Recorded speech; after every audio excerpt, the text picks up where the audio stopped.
Hey everybody, welcome back to Taji's World of Books and welcome to a book series recommendation video.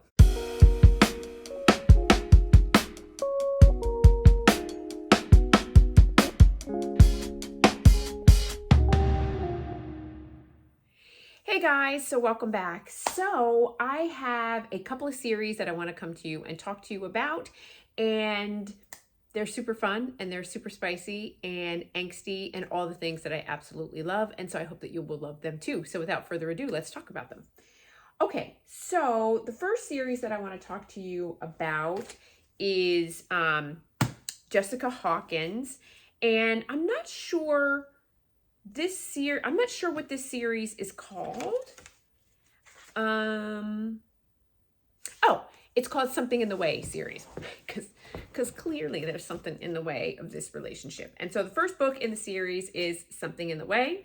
I love that cover. So beautiful. Someone Else's Sky. Move the Stars. Now, this was originally meant to be a trilogy. It was meant to be, this is a complete story. And I feel like it was good enough here. Like, I loved it as just this. But then she continued on and wrote Lake and Manning. Now, this is really like an extended epilogue, if you will. I think she wrote it more because the fans wanted more of Lake and Manning, right? So she gave them another book, but it's like an extended epilogue, but it adds nothing, in my opinion, to the story. This is where the meat is. This is where the juice is. This is just, oh my gosh, this is absolutely where it's at. So let me tell you this story in a nutshell. Okay, so this is about Lake and her sister, Tiffany, and Manning. And so Lake is the younger sister. She is like, at the time, she is like, I believe 14 or 16, something like that. And Tiffany, her older sister, Lake is like 15 or 16. Tiffany is like 18 and Manning is like 19 or 20, something like that, maybe 21. And the story spans about a good 10 years. And so this is a love triangle like no other, okay? Manning is a construction worker that works on the house next door. Lake catches his eye, he catches her eye, she catches his eye. It's all the stars, it's all caught up. But Tiffany is the older sister, and Tiffany is the one that's like, she's like the Paris Hilton of the bunch, right? Like, so she's going to capture any boy's attention anytime, under any circumstances. Whatever she wants, Tiffany gets. So when Lake attracts Manning and Manning decides to come over, he's a smoker. He's like this young, like rugged kind of guy. He's like amazing looking. But quickly he discerns that Lake is really young, and he's like, it would not be appropriate if I, as a 21-year-old dude, start to fool around with this 16-year-old girl. Like, not happening. But Tiffany is like constantly flaunting herself and putting herself in Manning's place, in his pathway. So Manning is like, I've never had a family of my own. He has a tragic backstory that you find out what his history is. He's got something that happened to his sister. There's a lot there. His parents aren't around. He's on his own. He needs a family. Lake and Tiffany's family, their dad and mom, are very accepting and inviting in some ways, and in some ways not, because there's some secrets going on with the dad. So there's like multiple storylines going on. Like, there's like Lake and Tiffany's parents storyline, and then there's like Lake and Manning's story, and then Tiffany and Manning's story. And so and he's like, and I just want to be close to Lake, but I can't be close to her in that way. So the best way that I can do this is maybe to get close to Tiffany, because Tiffany clearly is interested in me, and Tiffany clearly wants something from me, and maybe I could be the one to give that to her. And so the story evolves, but it evolves in a love triangle between Tiffany and Manning developing a love story, and Lake pining unrequited love for Manning. But it's not really unrequited because he feels it, but he just feels like it's not appropriate. And so the whole story, the whole book, you're just like, what the hell? Like, what is going on? And then there's this other character that like is her best friend that he's around always, and he really likes Lake and really wants to develop a storyline, or, you know, a relationship, a connection, and you kind of want her to get together with him, but you don't know if she's gonna go for him or not. And I can't remember his name. It's like the best friend. And what is his name? Whatever his name is, like, they develop Corbin. Corbin is his name. And so, like, you want her to go for Corbin, and because Corbin is clearly interested in her, clearly likes her, clearly is pining for her, clearly is going to wait for her, does all kinds of beautiful gestures for Lake, and you want to see what's going to happen with that. And I want to say that this is a story for the ages. I am absolutely telling you that Something in the Way is so good and so angsty and so steamy and so spicy. It is just so fantastic. This trilogy gives you life. It gives you everything. And I'm trying to think if there are parts where you are in it to win it with Lake. There are parts that you are just like, Tiffany, you are a fucking bitch.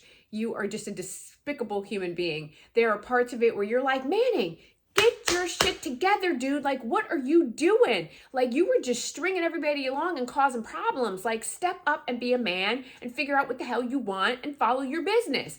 Like, there's just so much going on. And I've been a little bit distracted over the last couple of weeks. And this just took me straight out of my distraction. It took me I was like in this story with all these characters. Like, I was in it to win it with these guys. Like, I'm telling you, it is so good. I gave this series a 5 out of 5 star. I give it a 4 out of angst and 4 for spice. Now, like I said, the final book, Lake and Manning, is an extended epilogue. And, you know, it tells the story. And it tells, like, how things sort of wrap up and resolve itself. And this is a story for the ages. I can't say it enough. It was so good. It was really, really good. So if you guys haven't checked out There's Something in the Way by Jessica Hawkins, I highly recommend that you do so. I don't know why I've been sleeping on Jessica Hawkins. I got a couple of somebody else said to me, like, Slip of the Tongue is really good. And then I checked it out and I saw that that's a trilogy as well. So I had to get the other books and I finally got them. And I think I'm going to start that one. I'm either going to do Pam Godwin today or I'm going to do Jessica Hawkins. I haven't decided yet. I'll let you know. So that's that. Okay. So then the next series that I want to talk about is Rough Edge. And this one is a BDSM. This is C.D. Rice. And so the first book is Rough Edge. And this is the Edge series. And then On the Edge, Broken Edge, Over the Edge. And I want to tell you that this was my favorite C.D. Rice series of all time. This is fantastic. So this is written in a very interesting way. Okay, so it's about Grayson, who is the wife and the doctor, and Caden, her husband. And it's written, this is a military romance that is written from the perspective of Grayson and Caden were both in the military. They met in the military, both as doctors, physicians, training in their craft. And because of some PTSD and trauma, they both get out. Caden was seriously wounded, and Grayson had some trauma of her own. So what happens then as they get out of the military, the story is told in split timelines. It goes back and forth, present day, past day, present day, past day. And so what you're learning is that they decide to marry, they get together, and everything is going well until it's not. Until Caden starts to have these mental breaks. And as he's having these mental breaks that are causing cracks in their marriage and fissures in their relationship, because Grayson is a psychiatrist and she's trying to figure out, how do I support and help my husband? You find out that everything is not as it seems. And when he's receiving this experimental military treatment to help him through this dissociative identity disorder, which is split personality, or something that's going on with him, there is more than meets the eye.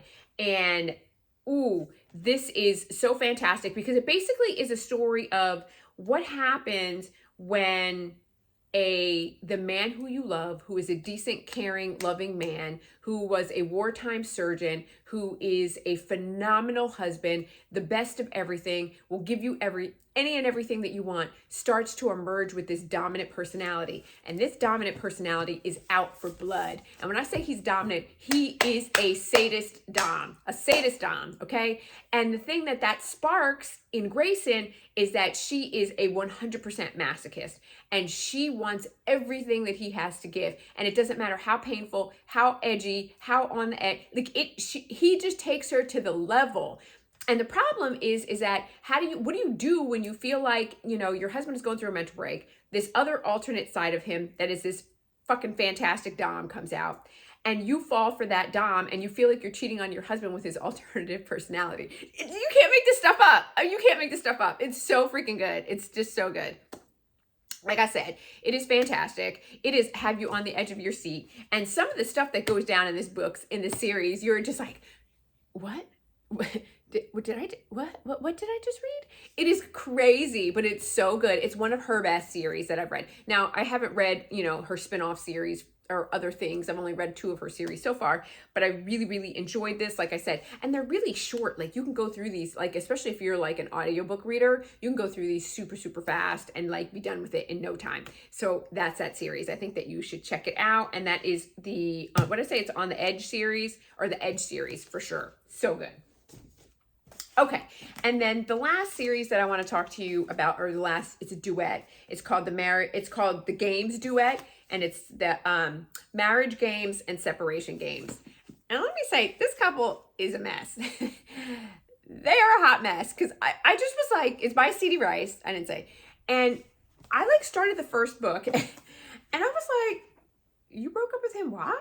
So it starts off, it's about Adam, and what is this crazy chick's name? Adam and Diana. And so Adam is a master, and he's a dominant, and there's a club, and he's part of the club, and he's been going to the club forever, and he's had, there are other masters at that club that he's been friends with. They started it. He's part owner in the club. There's one particular submissive that he's worked with, he's been with forever and ever. He decided for whatever reason, because she had a CNC, consent, non-consent situation, but it was pretty hardcore consent. They outlined everything in it that was supposed to happen, and to the T. And he did everything to the T, but it opened up something in him that made him I don't want to say not like himself, but made him question who he was. And he wasn't comfortable with the extent that things got pushed. And he left her the next day. And I'll also say that this is how she wanted her virginity taken.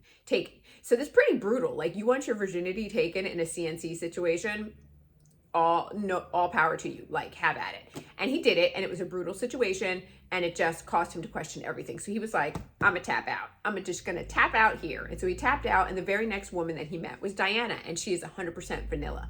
And so they have this relationship in this marriage, and it is 100% vanilla. It's fantastic, it's wonderful, it's great, but she feels like he's always holding something back. And so the book starts off with her leaving a note on the counter saying, I'm tapping out, I'm leaving. You haven't given me all of you. This is not what I wanted. This is not what I signed on to. I'm out. And so the part that's hard is that they are business moguls. They own this multi-billion-dollar corporation together. It was her company. He joined on. It was her family's company. He joined on as CEO or CFO, something like that, to build the company back, and he did that.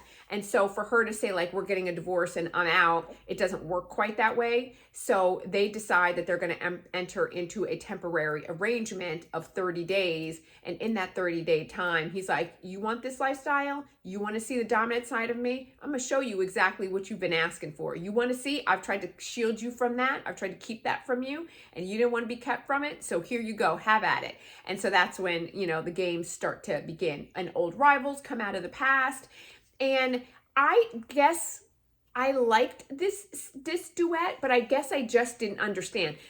Here's the deal. She's like, you're holding back a side of me that's mine, and you're taking it to the submissive, even though he wasn't. She thought he was. He wasn't. Taking it to the submissive, and she gets the paddles, and she gets the tears, and she gets all of that stuff, and I don't get any of that. All of that is mine, and it belongs to me, and how dare you give it to somebody else?